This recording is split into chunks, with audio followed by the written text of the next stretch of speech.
আমি আপনাদেরকে হুঁশিয়ার করে দিতে চাই, ওয়ান ইলেভেনের সরকার ফখরুদ্দিন মঈনুদ্দিন যেমন পালিয়ে গেছিল এমন কোন কর্মকাণ্ড করবেন না। ডক্টর ইউনূস, আপনিও যেন আপনার দলবল নিয়ে পালাতে না হয়। আপনাকে বাংলাদেশে থেকে সফল হতে হবে এবং একটা সুষ্ঠু নিরপেক্ষ নির্বাচনের মধ্য দিয়ে জনগণের ক্ষমতায়ন তাদের প্রতিনিধির হাতে তুলে দেবেন। ৭১ মহান মুক্তিযুদ্ধের পরে সেই মুক্তিযোদ্ধাদের আমরা সঠিকভাবে তাদের কাজে লাগাতে পারি নাই। তাদেরকে আমরা মাঠে ময়দানে ছেড়ে দিয়েছিলাম, তাদের সামনে কোনো লক্ষ্য ছিল না, আপনারা ব্যর্থ হয়েছিলেন। আজকে এই অগণিত ছাত্ররা যারা আত্মত্যাগ করে মধ্য দিয়ে সামনে এসছে, তাদেরকেও দেশ এবং জাতির কাজে লাগাতে হবে, তারা যেন দিগ্ভ্রান্ত না হয়।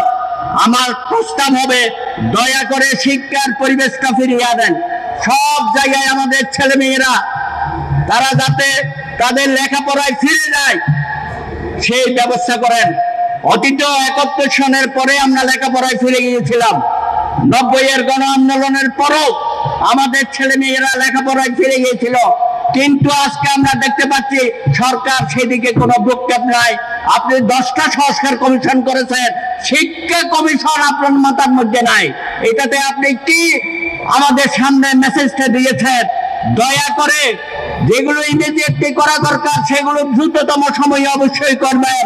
আমাদের জাতিকে আপনারা দিগ্ভ্রান্ত করবেন না।